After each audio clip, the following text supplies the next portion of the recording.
Jai Ma. So we are on chapter 6 of second series of essays on the Gita. And in essays on the Gita, it is titled as Works, Devotion and Knowledge. In the Gita, it corresponds to chapter 9. And the chapter 9 is titled as Raj Vidya Raj Guhya Yoga. It means we are face to face with a secret of secrets.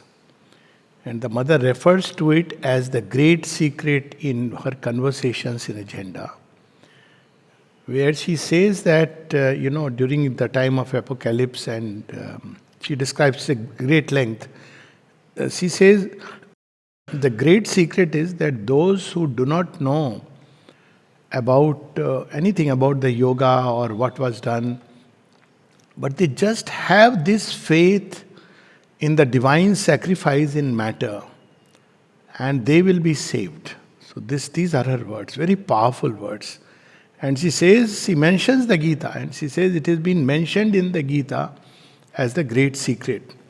So we are face to face with the great secret. And the great secret is strangely so simple that one wonders, why is it a secret? So it is so simple and yet so comprehensive, all comprehensive, complete in itself. And yet for the human mind, it's so difficult to learn this one single simple thing, which is the mystery and the joy of surrendering oneself completely to the divine and being redeemed by the divine regardless of who we are, regardless of what we are, regardless of where we are. This is the great secret. And the human mind gets lost in ifs and buts because it believes its smallness to be everything. There is a passage of the mother in volume 4, if I remember right, 51, where she says, sometime back I said that you are hypnotized by your, each of you represents an impossibility, but now I say that each of you is a difficulty. And then she says, you have difficulties, you think it is impossible to get over them, you are hypnotized by your difficulties, and do you know why? So, nobody knows why. Maybe weak will, maybe this, that, all this. And she says, because you do not believe in grace. So that's how it says. Because there is grace. Actually, if there is no grace, there would be no hope, honestly. I often used to feel that, karmic theory, if left to man and his karma, world would have been doomed how many times we don't know. But something saves, something pulls us out and carries us despite ourselves. This is the great secret. And by whatever path we go, because this chapter is all about, works, devotion and knowledge. By whatever path we go, at the end we are faced with only one thing, and that is surrender. So when we pursue the divine or the reality, as we may call it, through the path of jnana, knowledge. So what happens at the end of jnana, if we are sincerely pursuing it, we discover that great self, the true self, the one inhabiting all creatures. It's so tremendous, infinite, eternal, that this little self, this little puppet ego, has no other choice but to surrender itself. Can it resist that when it sees that vastness of infinity? No, I am going to hold back. No, even if you go through jnana, you will end up surrendering.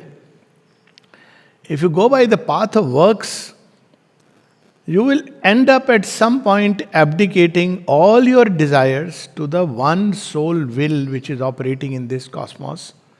Because one learns that this is not only the safest but the most practical wisdom, to abdicate one's little personal will and with all its ramification of desire at the feet of God. It doesn't mean not using the will, but using it as an instrument of the divine will. And if we go by the path of bhakti, then the consummation is even more complete. Why? Because in bhakti, in jnana, it is the mind with its striving for knowledge. In works, it is the will striving to execute or work for the divine. But in bhakti, it is the human personality which comes face to face at some point with the supreme divine personality. What does it do then? It just says, carry me along. That's how the mother describes a vision where there is a carriage going on, a carriage which is mounting up the hill, and the horses and the charioteer, they find it difficult, but it's going with difficulty.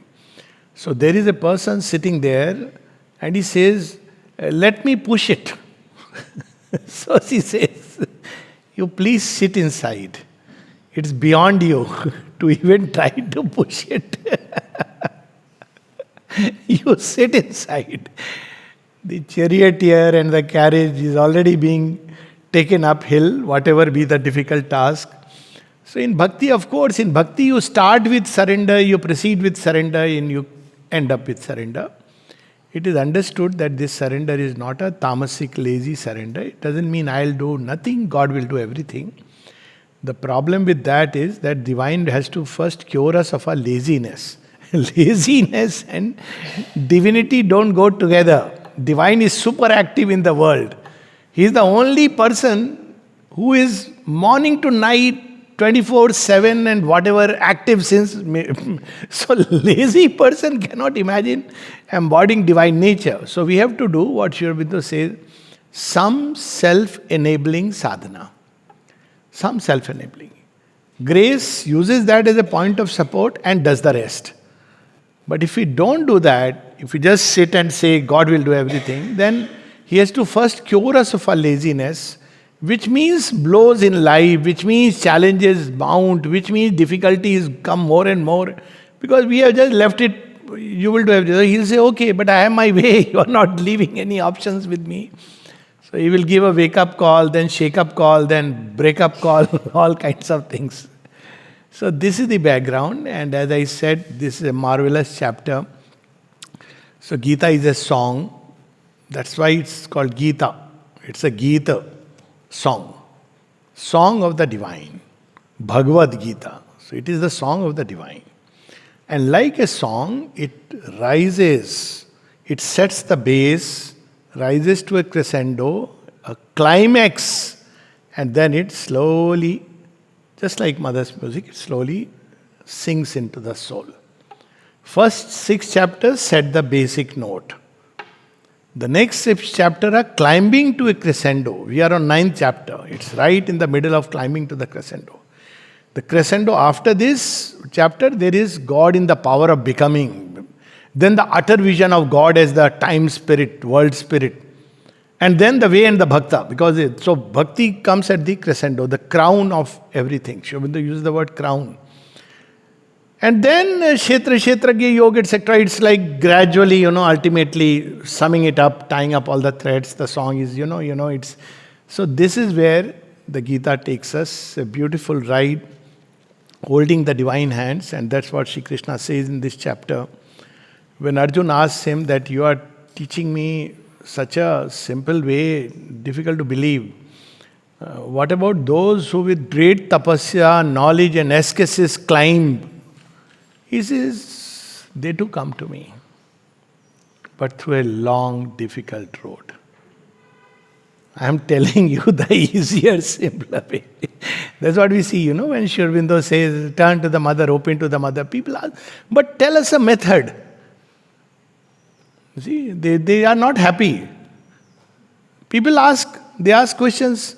Is it really that simple? Turn to the mother, open to the mother. I said, see, you want more simple than what Sri Aurobindo has said. Try opening, see how difficult it can be. Try surrendering that. But that is the path which is still the swiftest. So the Gita says this is the swiftest path, the sunlit path, as Sri Aurobindo says. So with this background, we read a few passages, page 329. They are simply marvelous. That's all I can say. To the soul that thus knows, adores, offers up all its workings in a great self surrender of its being to the eternal, to the such a soul, not for anyone and everyone, but to such. He starts from there. He'll take to anyone and everyone. God is all, and all is the Godhead. Now, what kind of relations we can form with God is the all means what? It sounds fantastic, but so bhakti is all about relating with the divine in as many ways as possible. So, is he a teacher, guru? So much we hear in Upanishad about guru and sishya. Mother would say, no, I am much more comfortable to be happy to be the universal mother.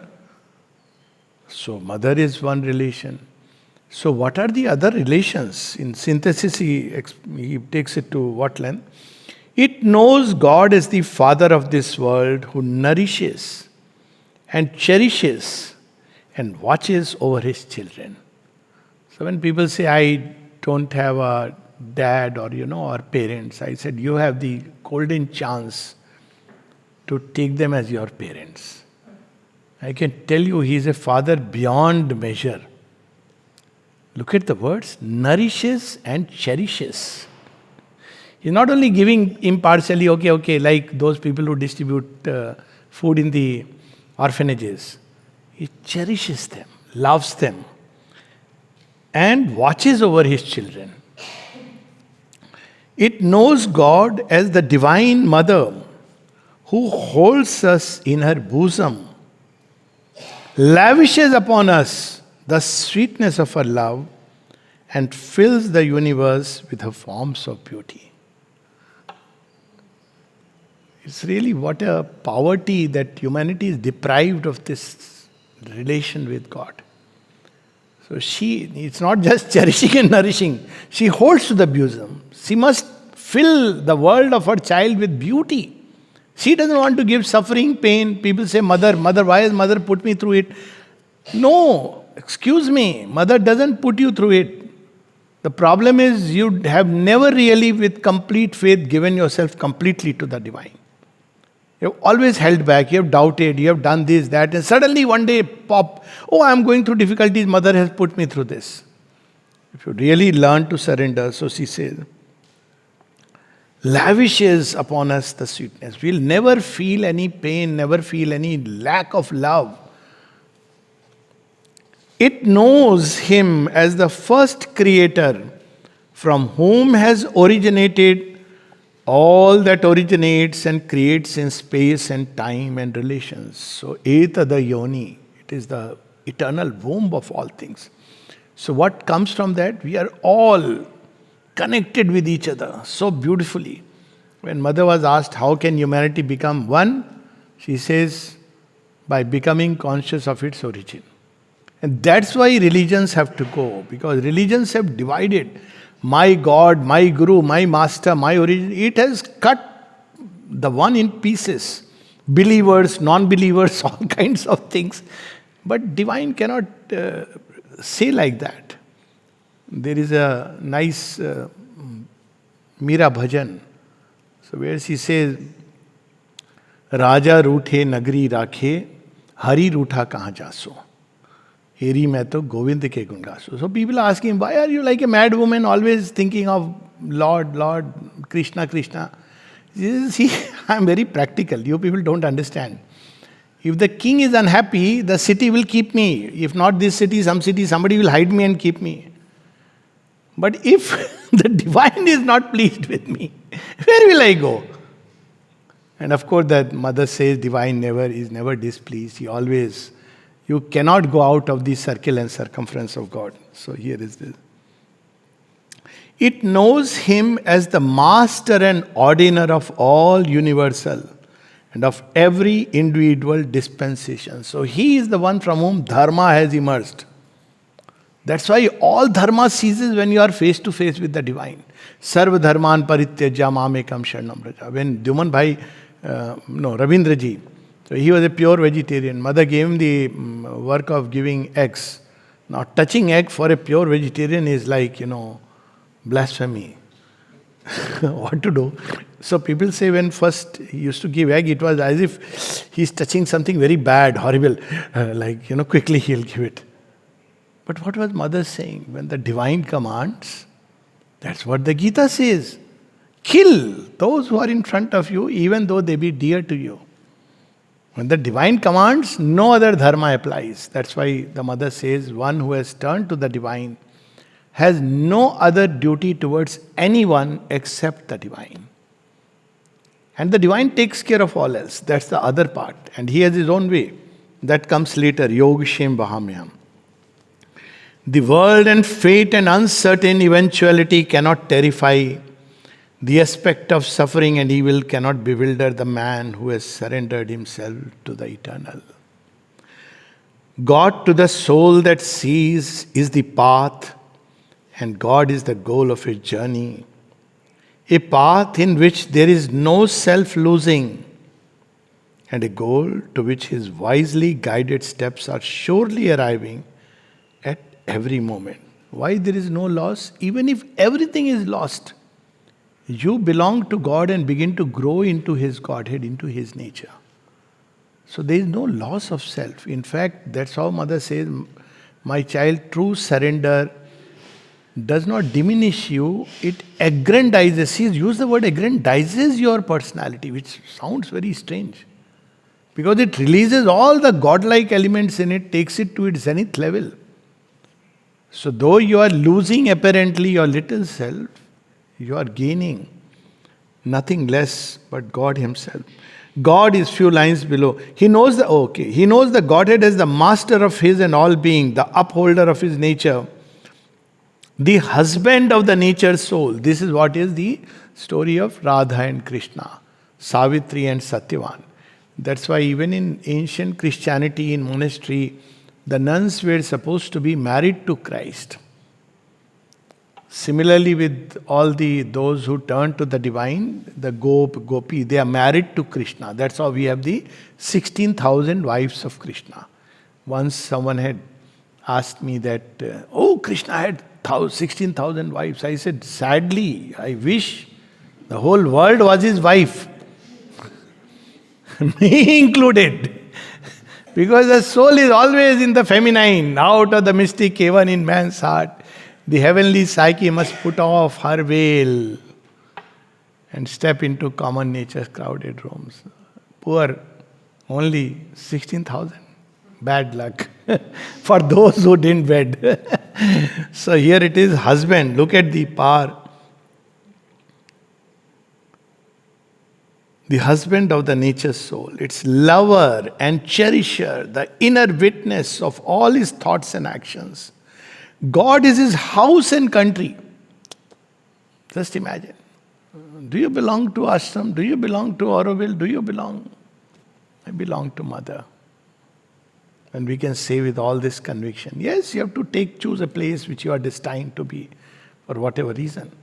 But you live in Mother. Just imagine what a power it would be. One lives in Mother. Wherever one goes, one is living in Mother. So God is his house and country, the refuge of his seekings and desires, the wise and close and benignant friend of all beings. This is a very practical advice I have given to so many people. People say I don't have somebody to whom I can share my feelings. I said, you're lucky. But you can share it with God. How? Write in a diary. Right? Will God listen? I say, you see the magic. Start writing. And when you are through a crisis, start with that. I have done it so often with all kinds of things. If you have an illness which you think is intractable, start writing. If you are going through a psychological turmoil, write to God. He will listen. He's the wise one. And he will not give you counsel. He carries us. He knows that if I give him counsel, he doesn't listen to even his psychiatrist counsel. Me, though he doesn't even have a belief in. So he will carry us. So this is where A few lines below, death is his mask and immortality is his self-revelation. So will there be any fear of death? No. It's a mask. If death comes, we'll tell him, please, this doesn't befit you. Oh Lord, come, I'm ready to go, but come with a nice, luminous, your form, at least. Okay.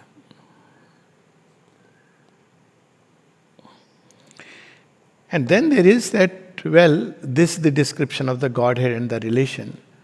So, but then with bhakti and surrender, we have so many ideas. So, who is the God to whom we surrender? How to make the surrender? Human mind is very complicated. What should we give to God? Should we give this thing, that thing? And whom to the deities? What shall we ask God? All these questions come spontaneously. To all of them, Shri Krishna is replying.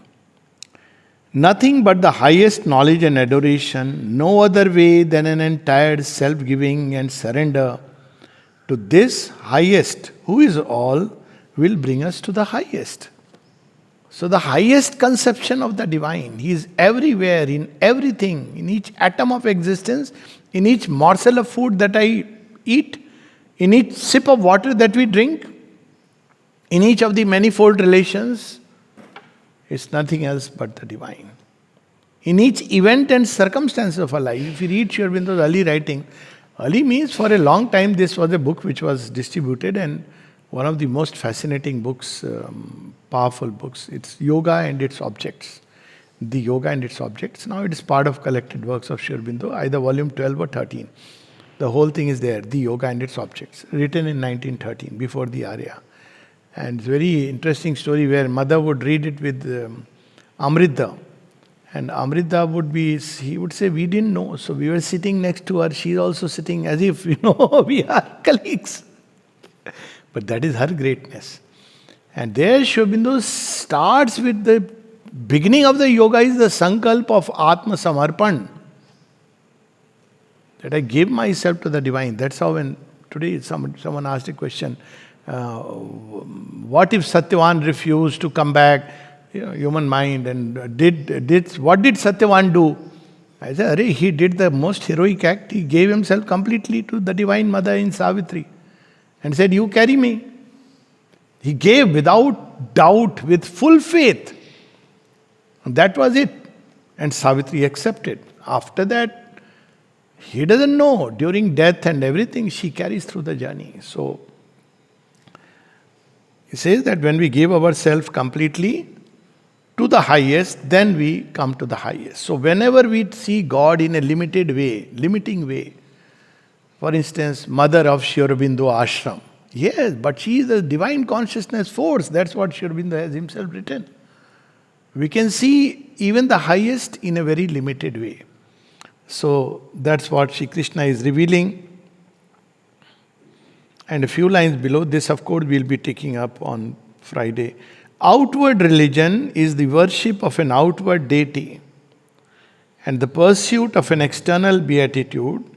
Its devotees purify their conduct from sin and attain to an active ethical righteousness in order to satisfy the fixed law, the Shastra, the external dispensation.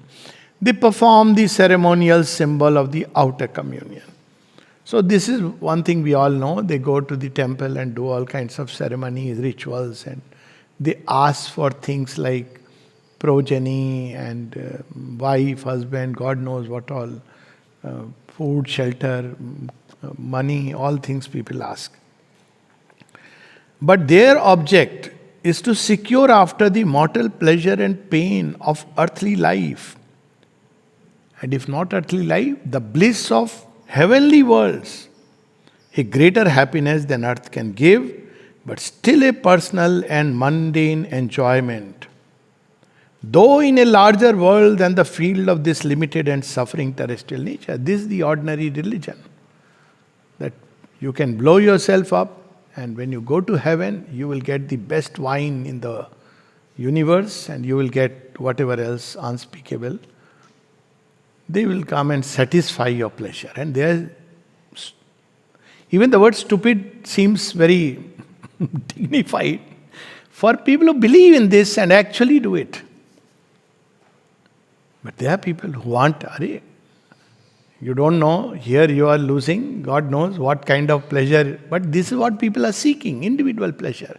Even there are, in every culture there is. But only thing is, Hinduism has gone beyond it. So it says you can go there. The Gita says, yes, there is a possibility you can go to heaven. But the problem of such a heaven is that, but their object is to secure after the mortal pleasure, but still a personal, though in a larger world. Then he says, and to that to which they aspire, they attain by faith and right endeavor. Not that you blow yourself and go. But then he says something very interesting. Few lines below. Other worlds there are of a larger felicity. Swargalokam, Vishalam. Thus the Vedic ritualist of old learned the exoteric sense of the triple Veda, purified himself from sin, drank the wine of communion with the gods, and sought by sacrifice and good deeds the rewards of heaven. The firm belief in a beyond and the seeking of a diviner world secures to the soul in its passing the strength to attain to the joys of heaven on which its faith and seeking were centered. But, now comes the but. But the return to mortal existence imposes itself because the true aim of that existence has not been found and realized. You may go to Swarga Lok or any Vaikuntha Lok, any higher Lok, or whatever, Jannat or heaven, where you have mortal pleasure. But to an nth degree, Sri Aurobindo describes it in Savitri under the Book 2, Canto 9, Paradise of the Life Gods. So you go there, but you will come back. Because you are still seeking after mortal pleasure, and at the same time, at an immortal level, degree, and at the same time, you have not arrived at the highest consummation. So, after some time, somebody will come there and tell, sir, your time is up. This is going to be a double torture. Because you were used to earth, now you are used to heaven. Now you are being thrown out unceremoniously because your time is up. Go back. Where? Back to earth. But why? I did all the pujas. Yes, but you didn't arrive at the highest. So that's what he is reminding us. Here, so what is that consummation? The ultimate thing we are here to learn. Here, and not elsewhere, the highest Godhead has to be found. So first thing is on earth, not somewhere else. Because even heavens, these are typal worlds. You have to find him here. But something more, here. And not elsewhere, the highest Godhead has to be found. The soul's divine nature developed out of the imperfect physical human nature. And through unity with God and man and universe, the whole large truth of being discovered and lived and made visibly wonderful, that completes the long cycle of our becoming. Finding God here, transmuting our nature into a divine nature, leading here a divine existence and a divine life upon earth. This is the great consummation for which we fellows came here. Not to go back, though that possibility is there. He is not denying, Krishna is not denying. See the difference. A religion may stop here. Shri Krishna says, yes, there is something like that. But this is not the ultimate because you will be thrown out. One day you will be thrown out.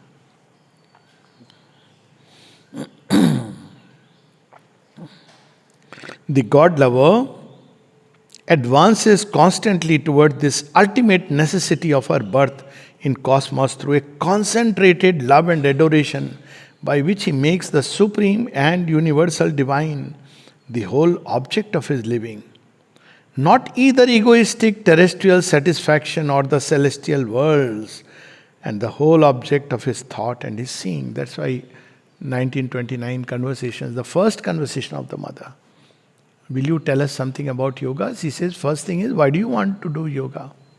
To gain power, to gain knowledge, to become a yogi, Superman? None of this shows that you are ready to help humanity. None of this shows you are ready for the path.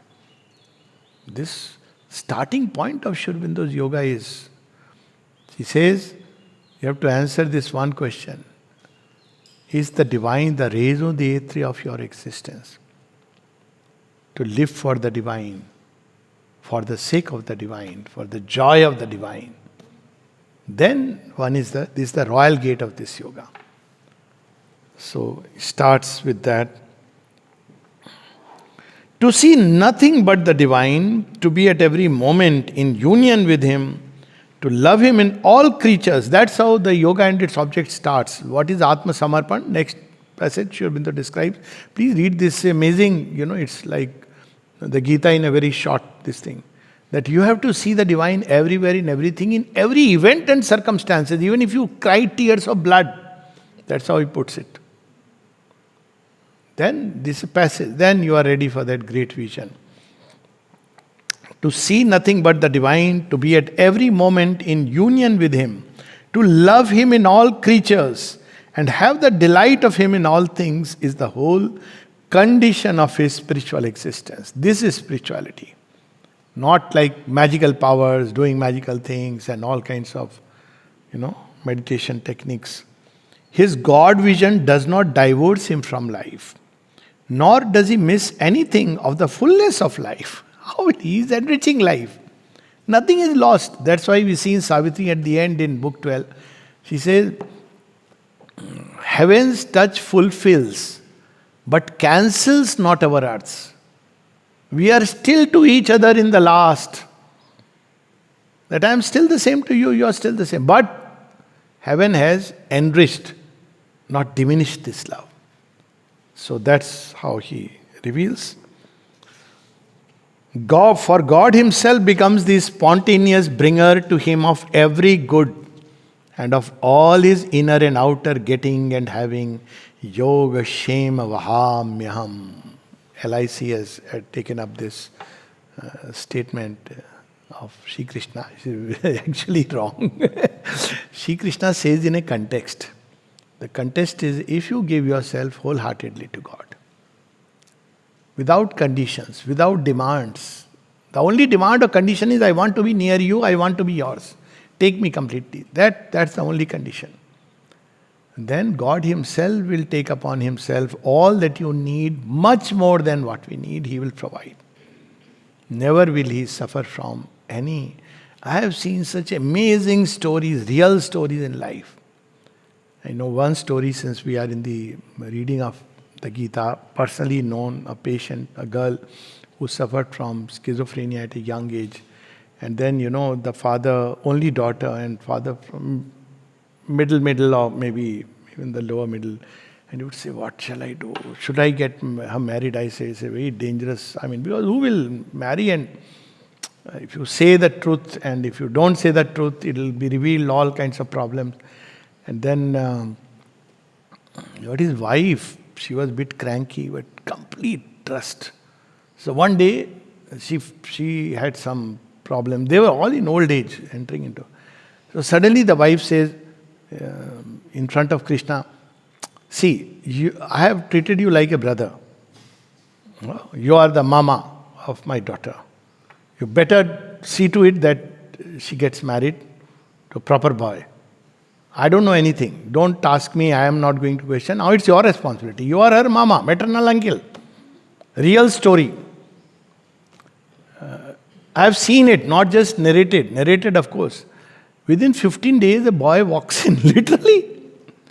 They are married happily for the last some 7-8 years or 10 years. They have a child. The girl is on treatment. The boy accepted, yes, she should take medicine. I don't know what happened to his buddhi. But a nice boy, of course, I shouldn't say what happened to his mind. Normal human being will not accept. And their life is like blessed by the Lord. Completely. She told one day, sitting in front, one day she says, I am not going to, everybody tells me this, that, I am fed up of this. You are a maternal uncle, you take care. I don't care now. How you will do it? And see, with that faith, so Yog Shem Vahamyam, he takes care of all your getting and having. The joy of heaven and the joy of earth are only a small shadow of his possessions. Once you get that nectar, Then if you are told, would you come to heaven of Indra, you will only ask, will I see mother every day? No. That's Indra is the Lord. Hell with it. Don't want that. And if someone says, will you be ready to go to hell for the work? Mother will be there. No? Yes, she is working there. Come. This is the joy of the God lover. And then he describes that, there are the ordinary religion, they sacrifice to the Pitars, the forefathers, to the gods, and for limited objects, and therefore they remain limited. Though the divine ultimately accepts, even if that's how the mother says at one place, if you worship Shiva, you worship me, if you worship Durga, you worship me, and all you get from them comes from me. This is exactly what Sri Krishna reveals. So here he says, if they do, page 332, few lines below, if they do with faith, then their faith is justified, for the divine accepts whatever symbol, form or conception of himself is present to the mind of the worshipper. Yam yam tanum shraddha archati. It doesn't matter, you offer to Shiva, you offer to a stone saying that you are God, you offer to a tree. Yesterday was what Savitri Puja, no? People, they are going around the tree doing that. I said, it doesn't matter. They are seeing God in the tree. What's your problem? They'll get a response. Not the tree, but the divine who is indwelling in all. What they are asking, according to that. That's how the response comes. If you do it with faith, that's the only condition. So, all sincere religious belief and practice is really a seeking after the one supreme and universal Godhead. So here there is also this thing that, Sri Krishna says, whatever people believe in, I strengthen their faith in that deity. Not like I destroy their faith. I kill their faith. I convert their faith. That is the task of the Asura. The divine strength, okay, you believe in whatever form you believe. Doesn't matter. You want a limited thing, that choice is there. However small or low the form of the worship, however limited the idea of the Godhead, however restricted the giving, the faith, the effort to get behind the veil of one's own ego worship and limitation by material nature, it yet forms a thread of connection between the soul of man and the all soul, and there is a response. If you go to Ujjain, there is a temple. Not the Mahakal temple, there is another temple dedicated to Bhairav. Bhairav is a form of Shiva, but in the nether worlds. And there is a particular deity where they offer alcohol. And alcohol after offering is given as a prasad. You will see snakes dancing out there, all the... these people who come, they don't know, they just understand this. It's enough that there is a greater reality behind this material universe. So the divine accepts it. So this is how the story goes. Still the response, the fruit of the adoration and offering is according to the knowledge, the faith and the work, and cannot exceed their limitation. So this is where it's important to understand that we may worship the mother and Sri Aurobindo also as limited deities for limited fruits. We may form a religious contact with them. They will not say no. But that's not how the highest consummation will come. So this is what we need to remember. Page 333. This absolute self-giving, this one-minded surrender is the devotion which the Gita makes the crown of its synthesis. Crown. So this is the ultimate and one-minded. Not like little bit here, little bit there, little bit please this God, that Guru, maybe who knows, who will come handy, who will book your seat to heaven, we don't know. Who will grant you moksha? It doesn't work like that. When you give completely. There is a very beautiful story of Tulsidas. So he is a bhakta of Rama, and Sanatan Dharma, all are one, we believe it. So he says that you are worshipping Rama, but there is a very nice Krishna temple. So he goes to Krishna temple. He is enjoying the sight. Krishna is like that. So he said, but why aren't you going down? He says, see, that part is a different part. So he says, why? He says, Bhale Birajo, that you are looking very beautiful. I don't deny, O Lord, in this form of Krishna.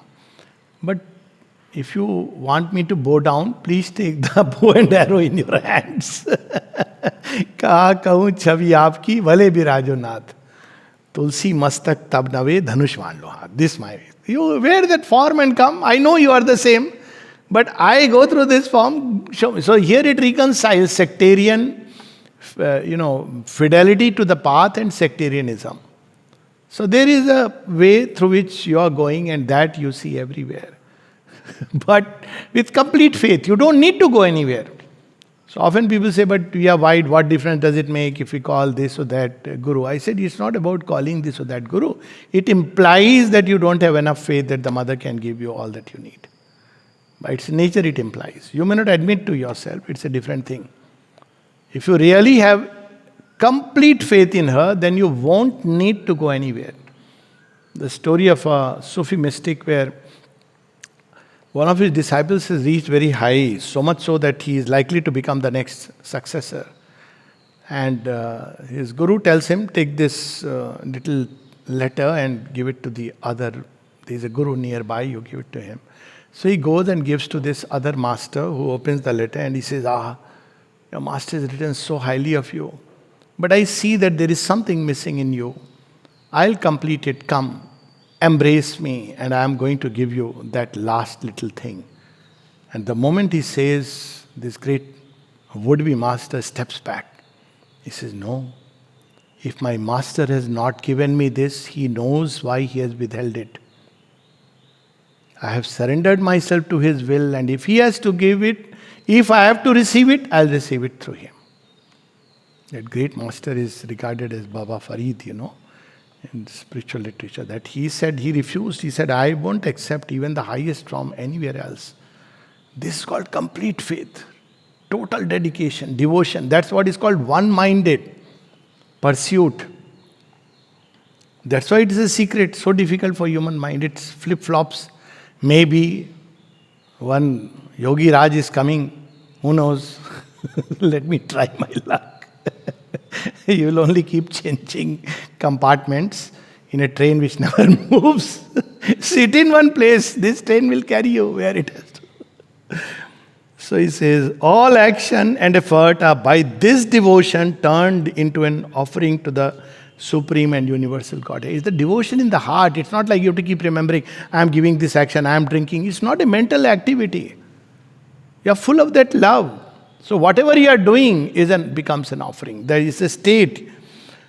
Whatever thou doest, whatever thou enjoyest, whatever thou sacrificest, whatever thou givest, whatever energy of tapasya of the soul's will or effort thou puttest forth, make it an offering unto me. So it becomes an act of love.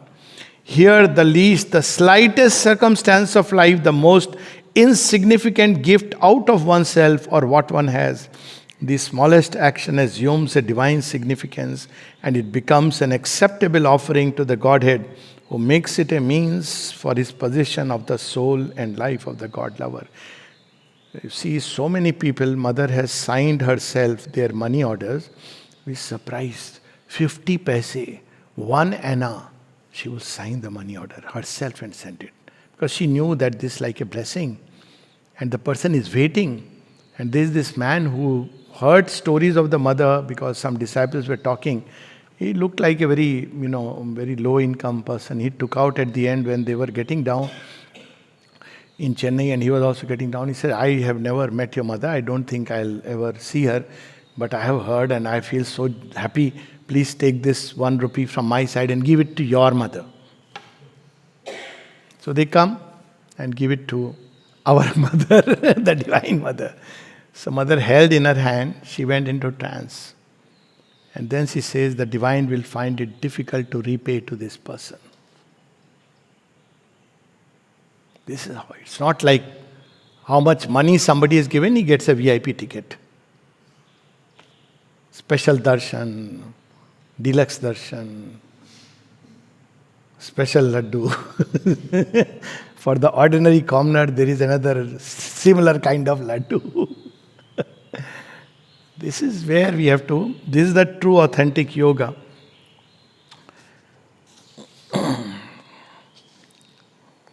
For by an absolute self-giving, all egoistic desire disappears from the heart, and there is a perfect union between the divine and the individual soul through an inner renunciation of its separate living. So what happens? You start with this desire given to God. You are going through that desire but offering it. After some time, the desires are changing, but the divine is one. So, mother, you take this, mother, you take this, mother, this is yours, though you are using it, mother, this. After some time, mother, mother, mother, mother. That's the whole process of yoga.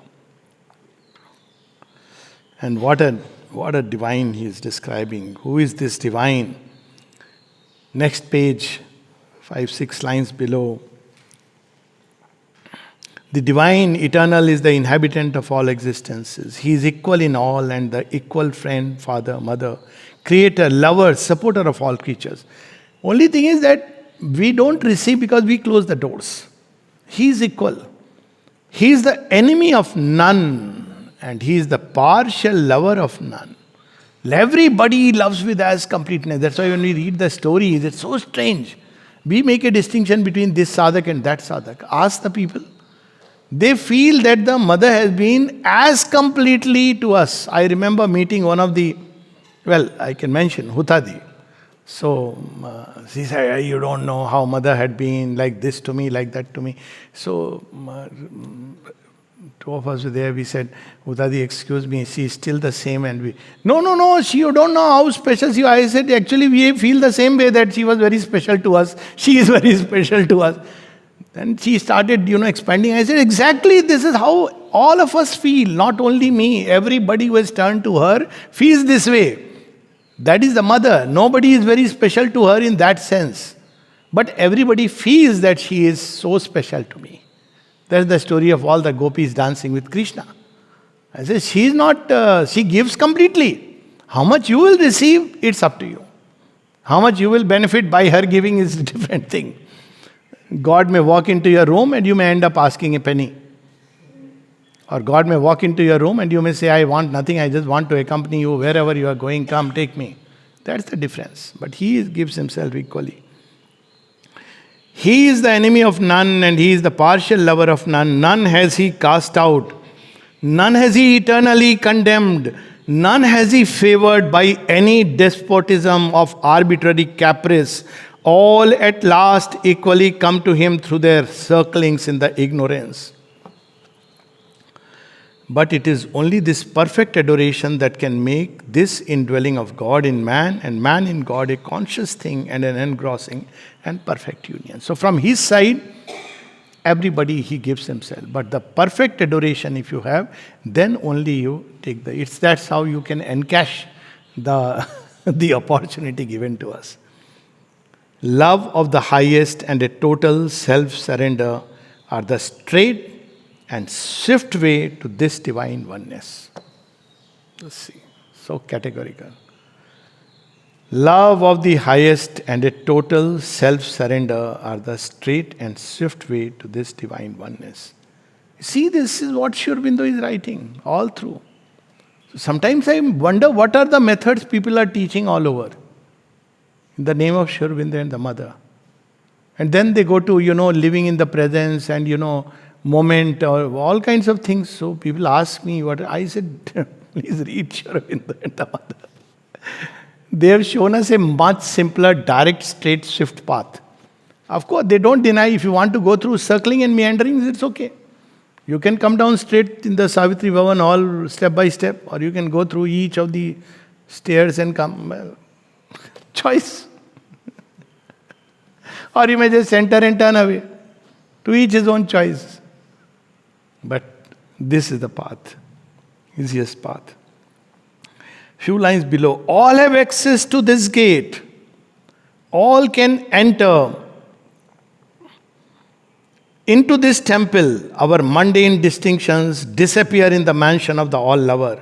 There the virtuous man is not preferred, nor the sinner shut out from the presence. Together by this road, the Brahmin pure of life and exact in observance of the law, and the outcast born from a womb of sin and sorrow, and rejected of men, can travel and find an equal and open access to the supreme liberation and the highest dwelling in the eternal. Man and woman find their equal right before God. All these questions people raise is all answered. For the divine spirit is no respecter of persons or of social distinctions and restrictions. All can go straight to him without intermediary or shackling condition. No middleman, priest, or intermediary gurus needed. If, says the divine teacher, even a man of very evil conduct turns to me with his soul and entire love, he must be regarded as a saint, for the settled will of endeavor in him is a right and complete will. Swiftly he becomes a soul of righteousness and obtains eternal peace. So this is I learnt it in a very strange way because, you come from a certain background and still those remnants of virtuous stick to you. And as I had come, not yet become an ashram inmate, and suddenly one man walked in drunk and, he was cursing swear words at someone. I got bit annoyed. I said, you can't do it here. Get out from here. So he said, why? Who are you to throw? I said, no, you can say whatever, but this is not the space for this. So he got very annoyed. He was from Haryana. He said, I'll see you. Come out. And he started chasing me. I also got into that ego trip. I am from Air Force. I'll see you. So then he started catching me here, there, my cycle, and he would try to, and I would also give a defiant look. Let's see who makes the first move. So it went on for 3-4 years till we both got used to it. Then one day I am sitting inside the ashram and I see this man walk inside and he is looking at the samadhi. He was actually very unfortunate. He was not allowed for some time inside. So, but he would fight and come. That's how I've heard. So he was looking intently and my heart was overcome with a deep emotion. I said, he has turned to mother. Who am I? What am I doing? I ever judged him? How stupid, foolish, all this protesting. Then next day, he came, strangely. And I said, I wanted to meet you. He said, yes. He said, I also wanted to meet you. I said, actually, you know what? I have developed a strange love for you. He said, same here. I have no more enmity. We are friends. I said, wonderful. I'm wondering why. So he said, no, you tell me. How come? So I said, you know what? And he was even then on a high. Probably not alcohol, but something else. So I told him, you see, I saw you in the ashram and I said, he has love for mother and that says it everything. Doesn't matter. Rest doesn't matter. And then his answer baffled me. He says, who else is there to love? And this man, trust me, was a profligate. But here is a man who is sleeping around with all kinds. Suddenly he says, who else is there to love? I realized that, my heart changed, his heart changed. After that, everything was so beautiful. And it was so strange that during his last moment, I was there to certify his. So how the divine works? He teaches us. This is not to say this is a road to yoga. There are people in the ashram who will tell you. One of them, Pranav Das' brother, he said, you people don't know what mother is. He has also made her very strict and all. No, she is very full of love. I said, why? He said, you know what? Sometimes I would drink alcohol. She would give me the money and tell me, don't drink outside, come home and give. So that you don't create a nuisance.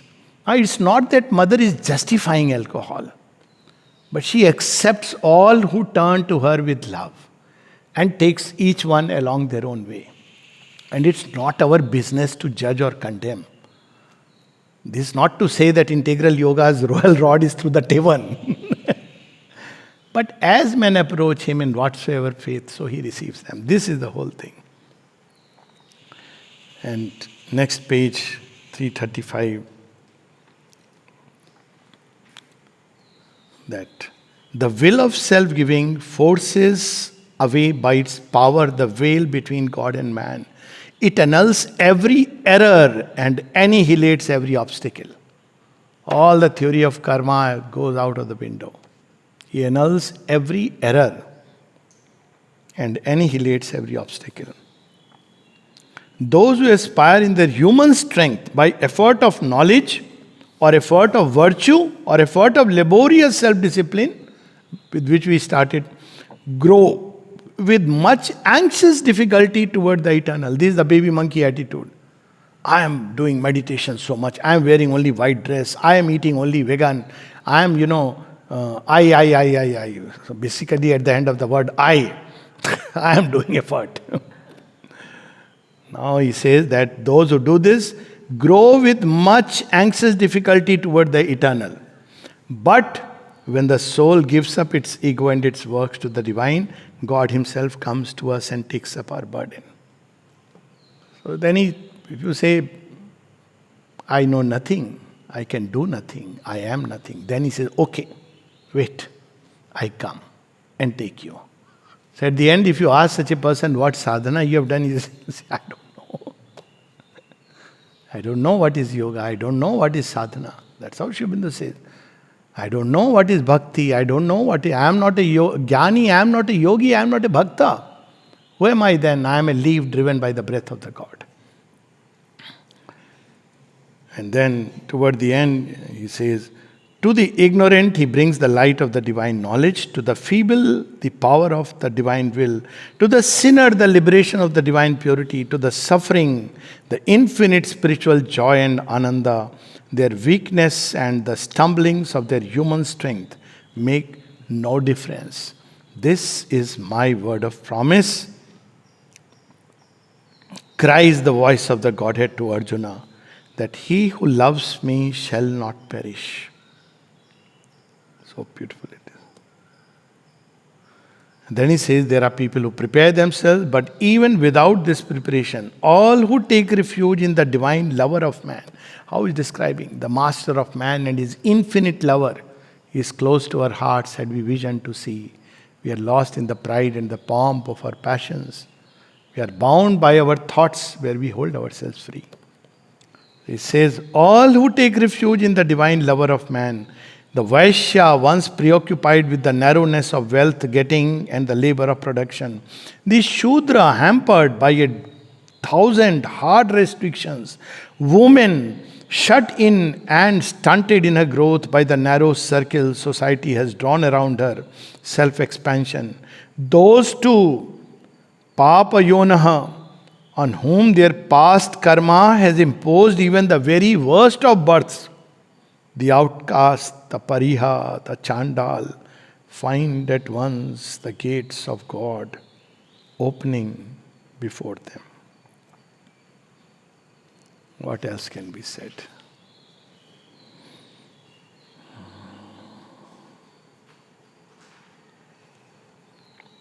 Last line there is very powerful on page 336. The way to liberation is to turn from the outward to the inward, from the appearance created by the material life, which lays its burden on the mind and imprisons it in the grooves of the life and the body, to the divine reality, which waits to manifest itself through the freedom of the spirit. Love of the world, the mask, must change into the love of God, the truth. Last line is, this is the Gita's teaching of divine love and devotion, in which knowledge works and the heart's longing become one in a supreme unification, a merging of all their divergences, an intertwining of all their threads, a high fusion, a wide identifying movement. Jai Ma.